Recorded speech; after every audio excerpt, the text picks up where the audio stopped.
வணக்கம் வந்தனம் அண்ட் நமஸ்கார். Welcome to NT talks. இன்றைக்கி நம்ம என்டி டாக்ஸில் ஒரு சகோதரி ஒருத்தங்க ஒரு கேள்வி ஒன்று கேட்டிருக்காங்க, மெயில் போட்டிருக்காங்க. என்ன அப்படின்னு சொன்னால் அவங்களுக்கு எந்த விதமான தனிப்பட்ட ஒரு காழ்ப்புணர்ச்சி அப்படிங்கிற மாதிரியோ ஒரு வருத்தம், கோபம், வெறி அந்த மாதிரியெல்லாம் எதுவும் இல்லை, பொறாமை அந்த மாதிரி எதுவுமே இல்லை. யார் மேலே? தன்னுடைய உற்றார் உறவினர் மேலே. ஆனால் கடந்த காலத்தில் அவர்கள் எல்லாம் வந்து அந்த உற்றார் உறவினர் இவங்களை ஏதோ ஒரு வகையில் காயப்படுத்தியிருக்காங்க, துன்பப்படுத்தியிருக்காங்க. அதெல்லாம் ஆழ் மனசில் அப்படி ஆழமாக பதிஞ்சிருச்சு. ஆனால் இன்றைக்கி வந்து நான் அதிலிருந்து மீண்டு வந்துட்டேன்னா அவர்கள் இன்றைக்கும் நல்லா இருக்கணும் அப்படிங்கிறதான் என்னுடைய மனசில் வந்து இருக்குது. இருந்தாலும் அவ்வப்போது அந்த சமயம், ஒரு சில சமயங்கள் ஏற்படும் பொழுது பார்க்கும்பொழுது அந்த துன்பம் அப்படிங்கிறது மீண்டு வெளியே வந்து என்னை அறியாமல் ஒரு சில நேரத்தில் நான் கொஞ்சம் ரியாக்ட் பண்ணிடுறேன் அப்படிங்கிற மாதிரி சொல்கிறாங்க. இந்த நிலை வந்து முழுக்க என்னுடைய கணவருக்கு கூட இன்னும் தெரியாது. ஸோ இதிலேருந்து எப்படி மீண்டு வெளியே வருவது அப்படிங்கிற மாதிரி ஒரு கேள்வி ஒன்று கேட்குறாங்க. பாருங்கள், இந்த சரியான இந்த கேள்விக்கு உண்டான பதில் நம்மளுடைய நித்திலந்தண்டவணி சேனலில் பிகமிங் சூப்பர் நேச்சுரல் அப்படிங்கிறதுக்குள்ளே ஏற்கனவே பதில் உண்டு. ஆனால் இன்னும் வரக்கூடியதில் வந்து இன்னும் ஆழமாக திருத்தமாக தெளிவாக வரும். பட் அது வரைக்கும் நான் உங்களை வெயிட் பண்ண வைக்க விரும்பலை. அதனுடைய சாரத்தை சொல்லிடுறேன், அப்போ உங்களுக்கு உதவியாக இருக்கும் அப்படிங்கிற ஒரு நம்பிக்கையில். சரிங்களா? பாருங்கள், நம்ம வந்து ஒரு மனசில் கோபம், தாபம் இல்லையா, காழ்ப்புணர்ச்சி, பொறாமை இதெல்லாமே இது மனிதனுடைய சராசரி குணம்னு நம்ம ஏற்றுக்கிட்டோம். அப்படின்னு இருக்கக்கூடாது, அப்படின்னு இல்லையும் கூட தான். ஆனால் நம்ம அதை ஏற்றுக்கிட்டோம். That is okay. இது இந்த பிறப்பிலிருந்து மட்டும்தான் நடக்குமான்னு கேட்டால் இல்லை. ஏன்னா நமக்கு கண்மம் அப்படின்னு இருக்குது. அப்படின்னா என்னங்க? முந்தைய பிறப்பினுடைய ஞாபகங்கள்னு அர்த்தம். சரிங்களா? இப்பிறப்பில் நடக்கக்கூடியது ஸ்டோர் ஆகிட்டே வந்துட்டுருக்கும். அது அடுத்த பிறப்பு எடுக்கும்போது அந்த ஸ்டோர் ஆனதில் ஒரு சின்ன பகுதி எடுத்துக்கிட்டு தான் ஒரு பிறப்பு அப்படின்னு எடுத்துகிட்டு நம்ம வருவோம். இந்த கண்மம் அப்படிங்கக்கூடியது பழைய ஞாபகங்கள். அப்போது நமக்கு இன்றைக்கி இருக்கக்கூடிய ஒரு குணநலன் அப்படின்னு சொல்லக்கூடியது இந்த பிறப்பிற்கு உண்டானது மட்டும் இல்லை, பல பிறப்புகளோடு சேர்ந்து கூட நமக்கு வரும். ஸோ இன்றைக்கி நான் கோவப்படுறேன், இன்றைக்கி நான் பொறாமப்படுறேன், இன்றைக்கி வந்து மனசில் ஒரு வஞ்சம் ஒரு உண்டு பண்ணிக்கிட்டேன் அப்படின்னு சொன்னால் அது இன்றைக்கி நடந்த ஒரு சூழல் கிடையாது. அது முன்னாடியிலிருந்தே இருக்கக்கூடியது. அந்த குணநலனை சரி பண்ணுவதற்காக இப்போ கொண்டு வந்துட்டோம், அதை கொண்டு வந்திருக்கோம் அப்படின்னு சொன்னால் பிறப்பிலிருந்தே நம்மளுடைய குணநலன் அப்படிங்கிறது ஒரு மாதிரி இருந்துக்கிட்டே இருக்கும். நம்மளை சுற்றி நடக்கக்கூடிய சூழலும் அதுக்கு ஏற்றாறு போலவே இருக்கும். நம்மளை 4 பேர் காயப்படுத்துவாங்க, நம்மளை 4 பேர் துன்பப்படுத்துவாங்க, நம்மளை துயரப்படுத்துவாங்க. ஸோ இந்த மாதிரி இருக்கக்கூடிய சூழல் நம்மளை சுற்றி நடந்துக்கிட்டே இருக்கும். ஏன்னா அதிலிருந்து தான் நீ மீண்டு வெளியே வரணுங்கிறதுக்காக தான் அந்த வாழ்க்கையே உனக்கு அமைஞ்சிருக்கு. ஸோ அப்போ அதுக்காக தான் நீ அப்படிப்பட்ட ஒரு ஆளையும் அப்படிப்பட்ட ஒரு சூழலையும் தேர்ந்தெடுத்து வந்திருக்கே அப்படிங்கிறத நம்ம ஃபஸ்ட்டு புரிஞ்சுக்கணும். இது முதல் விஷயம். ஸோ இந்த புரிதல் நமக்கு ஏற்பட்டுருச்சு அப்படின்னு சொன்னால் அந்த சூழலை முதல்ல நம்ம ஒப்புக்கொள்ளுவோம். சரி, ஓகே, இப்போ இந்த சூழலை என்னால் மாற்ற முடியாது, இந்த சூழலை நான் ஒப்புக்கொண்டு இது வந்து நான் ஒரு பாடமாக எனக்கு ஏற்றுக்கிறதுக்காக தான் நான் இந்த இடத்துக்கு வந்திருக்கேன். இந்த மாதிரி ஆட்களும் என்னை சுற்றி இருக்காங்க. அப்போ ஆட்கள் மீது நமக்கு வெறுப்பு அப்படிங்கிறது இருக்காது.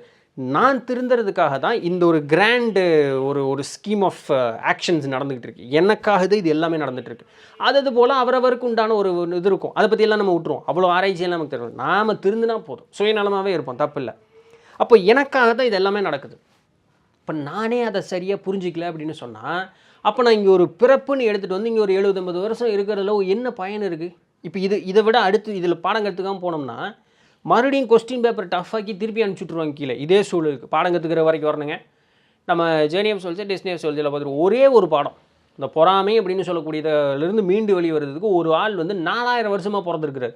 அந்த ஒரே ஒரு உணர்வுலேருந்து மீண்டு வெளியே வர்றதுக்கு இது தேவையா? ஏன் ஜன்முகம், இது உனக்கு தேவையா? வேண்டாம் இல்லைங்களா? அதனால் இதுபோல் இருக்கக்கூடிய ஒரு சூழல்லேருந்து மீண்டு வெளியே வருவது, நம்மளை துன்பப்படுத்துகிறாங்க அப்படின்னு சொன்னால் அதை ஒரு அனுபவமாக எடுத்துக்கிட்டு சரி பரவாயில்ல, அவங்களுடைய குணம் அதுதான், எனக்கு புரியுது. சின்ன வயசில் நான் வந்து துன்பத்துக்கு ஆளானேன். ஏன்னா அன்னைக்கு எனக்கு பக்குவம் இல்லை. அன்னைக்கு வந்து என்னை வந்து காயப்படுத்தினாங்க. நான் அன்போடு இருந்தேன், ஒரு பாசத்தோடு இருந்தேன். இந்த அன்பு, பாசம், அரவணைப்பெல்லாம் நானும் எதிர்பார்த்தேன். ஆனால் நான் தான் கொடுத்தனே தவிர எனக்கு எதுவும் திருப்பி கிடைக்கல. என்னை துன்பப்படுத்தினவர்கள் தான் வந்து அதிகம். என்னுடைய ஒரு இயலாமையும் என்னுடைய ஒரு வெகுளித்தனத்தையும் இல்லைங்களா? ஸோ இதெல்லாமே வந்து தன் கைக்கு எடுத்துக்கிட்டு அவர்களை வந்து என்னை ஒரு கருவி போல் பயன்படுத்தின ஆட்களும் அதிகம். புரியுது, காயமாச்சு என்னுடைய மனசு. ஒரு நேரத்தில் இருந்தாலும் ஒரு நேரத்தில் ஒரு வெறுப்பு அப்படிங்கிறது மனசில் சூழத்தான் செஞ்சுது. இதெல்லாம் வந்து அப்படியே வாழ்ந்துட்டேன் கொஞ்ச நாள். அப்போ இன்றைக்கி ஒரு நல்ல ஒரு நிலையில் இருக்கேன். என்னை தற்காத்து கொள்ளக்கூடிய ஒரு சூழலில் இருக்கேன். யாராவது ஒருத்தர் என்னை வந்து வாயார பேசினாலோ மனதால் நினச்சாலோ இல்லை உடலால் ஏதாவது காயப்படுதுன்னு நினச்சேன், இந்த 3லேருந்து என்னை என்னால் தற்காத்துக்க முடியும். நான் இன்றைக்கி ஒரு நல்லது ஒரு நிலையில் இருக்கேன். இது ஆனோ பொண்ண யாராக இருந்தால் என்ன, ஒரு நல்ல ஒரு நிலையில் இருக்கேன். இனியும் அந்த பழைய நினப்பில் இருக்கக்கூடிய அந்த ஆளை நான் பிடிச்சிக்கிட்டு இருக்கக்கூடிய அவசியம் கிடையாது அப்படிங்கிற முதல் உறுதித்தன்மைக்கு நம்ம வரணும். இது வந்து பழைய விஷயத்துக்கு நம்ம பழகிட்டோம் பார்த்தீங்களா. இப்போ இது என்ன ஆயிரும்னா, நம்மள ஒரு விக்டிம், நம்மள ஒரு பாதிப்புக்கு உள்ளானவனாகவே நம்மளை வந்து நினச்சிக்கிட்டே இருப்போம். இந்த பாதிப்புக்கு உள்ளானவனாக நினச்சிக்கிட்டே இருக்கும்போது ஒரு வகையான கெமிக்கல் உள்ள செக்ரீட் ஆகும். இந்த செக்ரீட் ஆகக்கூடிய கெமிக்கல் என்ன பண்ணுன்னா, நம்மளை அப்படியே தாழ்த்திக்கிட்டே இருக்கிற மாதிரி இருக்கும். அந்த தாழ்த்திக்கிட்டே இருக்கக்கூடியது வந்து யாராவது ஒருத்தர் நம்மளுக்கு வந்து ஒரு கருணை காட்ட மாட்டாங்களா, யாராவது ஒருத்தர் நமக்கு ஏதாவது ஒன்று பண்ண மாட்டாங்களா, அந்த ஒரு ஏக்கம் இருந்துகிட்டே இருக்கும். ஒரு கட்டத்தில் என்ன ஆயிரும்னா, அந்த ஏக்கத்துக்கும் அந்த ஒரு கெமிக்கல் செக்ரேஷனுக்கு நம்ம பழகிடுவோம். இப்போ அப்படிப்பட்ட ஒரு சூழல் நம்மளை சுற்றி ஏற்படலை அப்படின்னு சொன்னாலுமே, அதுக்கு சம்பந்தமான ஒரு நிகழ்வு ஏற்பட்டாலுமே அது ஒரு ட்ரிகராக வேலை செஞ்சு கெமிக்கல் செக்ரேட் ஆக ஆரம்பிச்சிடும். அப்போ என்ன பண்ணிடுவோம், நம்மளை டக்குன்னு அப்படி உள்ளே இது பண்ணிக்குவோம். இப்போ இதுக்கு பழக பழக பழக நம்மளுக்கு சுற்றி என்ன ஆயிரும்னா, தற்காப்பு உணர்வுங்கிறது அடுத்து ஒரு லேயர் மாதிரி ஒன்று ஃபார்ம் ஆகும். இந்த தற்காப்பு உணர்வு அப்படின்னு சொல்லக்கூடியது என்ன ஆகும், நம்ம ஒரு மூர்க்கத்தனமாக நம்மளை ஒரு மாதிரி பிஹேவ் பண்ண ஆரம்பிச்சிடும். எதையுமே காதில் வாங்கிக்கவே மாட்டோம். அவங்க ஒன்றுமே சொல்லியிருக்க மாட்டாங்க. அவன் மூஞ்சியை பார்த்தாலே எனக்கு பிடிக்கலைங்கிற ஒரு சூழலுக்கு நம்ம வந்துடுவோம். அவன் எது பேசினாலும் அப்படி வெறிநாய் போகிற மாதிரி ஆகிற மாதிரி ஆயிடும். ஏன்னா இதெல்லாம் நம்மளுடைய தற்காப்பு எண்ணமாக மாறிடும். அந்த இளமையில் இருக்கும் பொழுது நம்மளை அப்படியே கூனி குறுகி இருந்தோம். அந்த கூனி குறுகி இருக்கோங்கிறது அப்படியே இருக்குது. இப்போ கொஞ்சம் வளர்ந்து வந்தோன்னே என்னை தற்காத்து கொள்ளக்கூடிய ஒரு வலிமை வந்துருச்சுன்னொன்னா, அந்த கூனி குறுகி இருக்கிறதுக்கு மேலே ஒரு தற்காப்பு எண்ணம் அப்படிங்கிறது வந்துடும். இப்போது ஒரு சின்ன ட்ரிகர் ஏற்பட்டால் நேராக எங்கே வரும்னா, இந்த கூனி குறுகி இருக்கக்கூடிய அந்த ஒரு இடத்துக்கு தான் அந்த உணர்வுகள் வந்து சேரும். அந்த உணர்வுகள் டக்குன்னு ஒரு கெமிக்கலை செக்ரேட் பண்ணும். அந்த மனசு பட்டப்பட்ட என்னடா இப்படி பண்ணிட்டேன் அப்படின்னு. ஆனால் இது வேலை செய்யாது. இது வேலை செய்கிறதுனுடைய வெளித்தோற்றத்தில் யார் இருக்கா, அந்த வெறிநாய் மாதிரி நம்ம பிஹேவ் பண்ணுறதுன்னு இருக்கலாம், அதுதான் இருக்கும். அப்போ நம்மளுடைய குணநலனை பூரா மாற்றி விட்ரும்.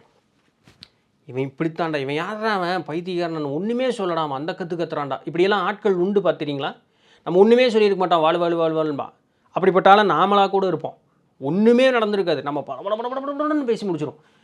அந்த எதிர்த்தால் இருக்கிற பொறுமைசாலியாக இருந்தான், டேய் ஒன்றுமே சொல்லடா, ஏன்டா இந்த கற்றுற, இதுதான்டா சொன்னோன்னா ஒரு செகண்ட் நமக்கு அப்படி தான், அப்படி டேய் எவன் பின்ன எதுக்கு இப்போ நான் இது பண்ணுன்னு இவ்வளோ ரியாக்ட் பண்ணேன் அப்படின்னு இருக்கும். ஆனால் அதையவே நிறைய பேர் சிந்திக்கவே மாட்டாங்க. திருப்ப பேசிட்டு, ஏன்னா அந்த தற்காப்பு உணர்வு, என்ன சின்ன வயசில் நான் காயப்பட்டுட்டேன், இன்னும் அந்த இன்னர் சைல்டு அப்படி காயத்திலேயே இருந்துக்கிட்டே இருக்குது. இதில் எப்படி இருந்து மீண்டு வெளியே வருவீங்க? மாத்திரை மருந்துன்னா 4 ஒருத்தன் சமாதானம் சொல்லியா, சைக்காட்ரிஸ்ட்டு போய் ஒன்றும் பண்ண முடியாது. அப்போ என்ன பண்ணணும், நீங்கள் முதல்ல பொறுமையாக உட்காந்துங்க. நான் இன்றைக்கி தெம்பும் திராணியோட எனக்கு எந்த பிரச்சனையும் இல்லை, நான் நல்லா தான் இருக்கேன். யாரும் இப்போ என்னை காயப்படுத்த முடியாத அளவுக்கு எனக்கு அறிவு இருக்குது, எனக்கு இறை நம்பிக்கை இருக்குது. இதை நான் அடிஷ்னலாக சொல்கிறேன், ஆனால் இது கண்டிப்பாக தேவை. இறை நம்பிக்கை இருக்குது, என்னை பாதுகாத்துக்கக்கூடிய தெம்பும் திறனும் என்கிட்ட இருக்குது, எனக்கு எந்த பிரச்சனையும் இல்லை. நான் இன்னும் பழசை பிடிச்சிட்டு இருக்கணும்னு அவசியம் கிடையாது, என்ன அதில் பயன் இல்லை, அது நடந்து முடிஞ்சிருச்சு, தட் இஸ் பாஸ்ட்டு. அதனால தான் அது பாஸ்ட், அது போச்சு, அது போச்சு, அது ஒன்றும் பண்ணுறதுல, அது வெறும் ஞாபகமாக தான் இருக்குது, நிகழ்வாக இல்லை. இப்போ ஞாபகங்கிறது என்ன, வெறும் அந்த ஒரு ஒரு ஒரு ஒரு கெமிக்கல் செக்ரேஷன்ஸ் தான், வேறு ஒன்று. அந்த நியூரான்ஸ் அதுக்குன்னு உண்டான மாதிரி ஒரு செட் ஆஃப் என்ன சொல்கிறது, ஒரு நியூரல் நெட்வொர்க் ஒன்று உண்டு பண்ணி வச்சிரும். இதெல்லாம் வெறும் இந்த உள்ளே இருக்கக்கூடிய அந்த அணுக்களும் அந்த அணுக்கள் செலுத்தக்கூடிய ஒரு செய்திகள் மூலமாக உருவாகக்கூடிய ரசாயன மாறுதல்கள் தான் நம்ம முழுக்க ரியாக்ட் பண்ணிகிட்ருக்கோம். பழைய ஞாபகங்கள் வெறும் ஒரு அணுக்கோர்வை, அணுச்சேர்க்கையினால் ஏற்பட்டிருக்கக்கூடிய ஒரு ஞாபகம். இந்த அணுச்சேர்க்கை என்ன பண்ணும், அந்த ஞாபகத்திற்கு சம்மந்தமான ஏதாவது ஒன்று வரும்பொழுது, டே இவன் தாண்டா சொல்கிறான், கிளம்புற ஓடுங்க, அது போய் டவல்னு எல்லாம் கெமிக்கல் செக்ரேஷன் ரசாயன மாறுதல் உண்டு பண்ணி விட்ருவோம். அவன் வெறுன்னு ஆக்கிடும் நம்ம உடம்பை. இதுக்கு நம்ம பழகிட்டோம், அவ்வளோதான், மற்றபடி வேறு ஒன்றும் இல்லை. இதுக்கு நம்ம பழகிட்டோம். இந்த பழக்கத்துலேருந்து நம்மளை மீட்டு கொண்டு வருவது அப்படிங்கிறது நம்மளால் மட்டும்தான் முடியும். மன்னித்தல், அதனால தான் நம்மளுடைய கலாச்சாரம்னு சொல்கிறாங்க, சரி போய்த்தல போ. அந்த போய்த்தலை வாயார வரதோ, வெறும் மூளை சொல்கிறது இல்லை, மனசார வரணும். அதுக்கப்புறம் அவனை பார்த்தா என்ன பண்ணாலும் நம்மளுக்கு தொந்தரவே இருக்காது. எந்த வீட்டில் பிரச்சனை இல்லாத குழந்தை இருக்குது அப்படின்னு நினைக்கிறீங்க? பெற்றோர்கள் மோசமான பெற்றோர்களாக இருப்பாங்க. அதாவது அவங்க நல்ல பெற்றோர் தான், ஆனால் குழந்தைய புரிஞ்சிக்காத பெற்றோர். அவங்க சொன்னது தான் சரி அப்படிங்கிற ஒரு மாதிரி அந்த குழந்தைய வளர்த்திடுவாங்க. ஆனால் அந்த குழந்தைக்கும் அவங்க வளர்த்தக்கூடிய தன்மைக்கு சம்மந்தமே இருக்குது. அந்த குழந்தை காயப்பட்டே வளரும் ஆயுசு பூரா. என்ன பண்ணுறது? அப்புறம் அந்த குழந்தை வளர்ந்து தன் நிலை புரிஞ்சு அது இது பண்ணும்போது அந்த பெற்றோரை மன்னிச்சு தான் ஆகணும். சரி பரவாயில்ல, அவங்க நமக்கு நல்லது தான் பண்ணாங்க, பாவம் அவங்களுக்கு தெரிஞ்ச மாதிரி பண்ணாங்க, நமக்கு மாதிரி டெய்லர் மேடாக அவங்களுக்கு பண்ண தெரியல. அந்த ஒரு நிலைக்கு நம்மளை கொண்டு வந்து அவங்கள மன்னிக்கிறதுக்கு பழகணும். இந்த மன்னிக்கிறதுக்கு பழகி மன்னிச்சிட்டோன்னு வச்சுங்களேன், 2 நிகழ்வு நமக்குள்ளே நடக்கும். ஒன்று, நம்மளுடைய உடல் நலம் அப்படிங்கிறது தேறிடும் ஃபஸ்ட்டு. நம்மளுடைய மனோநலம் தான் ஃபஸ்ட்டு தேரும். அந்த தேர்னதுக்கப்புறம் தான் உடல் நலம் வரும். பட் இந்த 2 நிகழ்வு, முதல்ல மனோநலம் தேரும், அடுத்தது உடல் நலம் தேரும். இது 2ம் தேறிடுச்சு அப்படின்னு வச்சுக்கோங்களேன், நம்மளுடைய மனசில் என்ன இருக்கும், அன்பு மட்டும்தான் கூடியிருக்கும். இந்த அன்பு கூடி இருக்கும்போது சுற்றி இருக்கக்கூடிய சூழல் அப்படியே மாற ஆரம்பிக்கும். அதுதான் நம்மளுடைய சக்தி வட்டம், நம்மளுடைய ஆரா, நம்மளுடைய எனர்ஜி, வெளியே கொடுக்கக்கூடிய எனர்ஜி என்னவாக இருக்கும், அந்த அந்த அன்பு அப்படின்னு சொல்லக்கூடிய எனர்ஜி தான் இருக்கும்.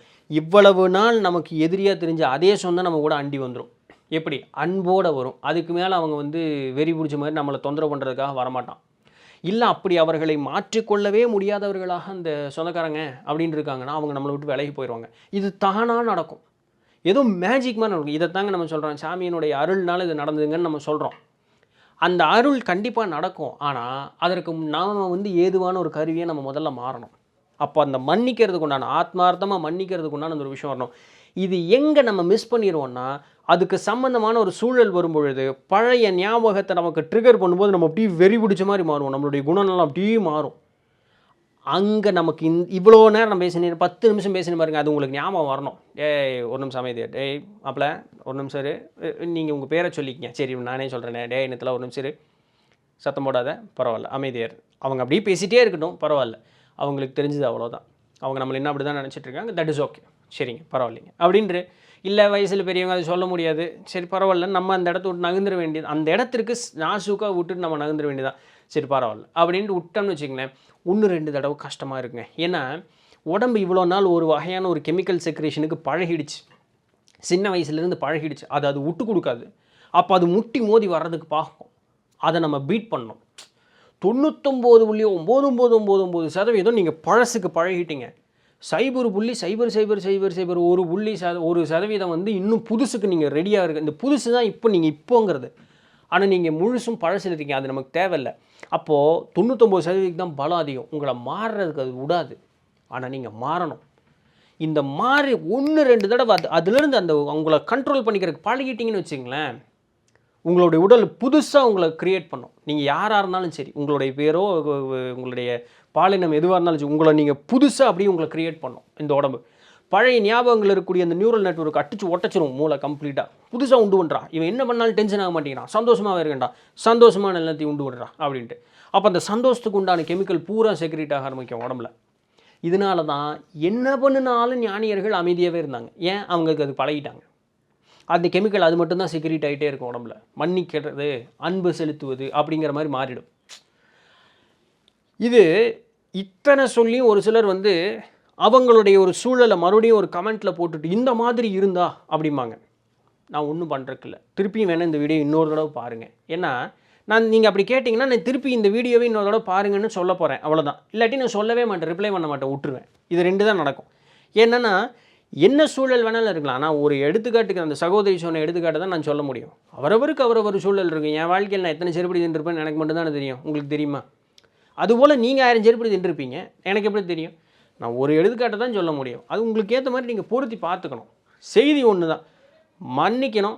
மன்னிக்கிறது மூலமாக அந்த மறதிங்கிறது ஒன்று வரும். மறதினா ஞாபகம் இருக்கும், நல்லார் அப்படின்ட்டு போயிட்டே இருப்போம் நம்ம பாட்டுக்கு. ஏன்னா நாம் நல்லா இருக்கணுமே. அப்போது நீங்கள் உங்களை நினச்சிக்கிட்டு இருக்கக்கூடிய அந்த அந்த கடந்த கால நிகழ்வை விட்டுட்டு நான்கிறது இப்போ இருக்கேன், அது எப்படி இருக்கேன், மகிழ்ச்சியாக இருக்கேங்கிறதுக்குள்ளே நீங்கள் உங்களை ரீடிஃபைன் பண்ணணும். உங்களை திருப்பியும் பழைய ஒரு புதுக்கட்டமைக்கு கொண்டு வரணும். இந்த புதுக்கட்டமைப்பு போடுறதுக்கு நீங்கள் மட்டும்தான் உங்களால் முயற்சி பண்ண முடியும். வேறு யாருனாலையும் உதவ முடியாது. இப்போ நானே சொல்கிறேன், ஒரு சைக்காட்ரிஸ்ட் போனீங்கன்னா மனுஷன் அவர் அதை தான் சொல்ல போகிறாரு. முயற்சி யார் பண்ணுவா? நீங்கள் தான் பண்ணணும்.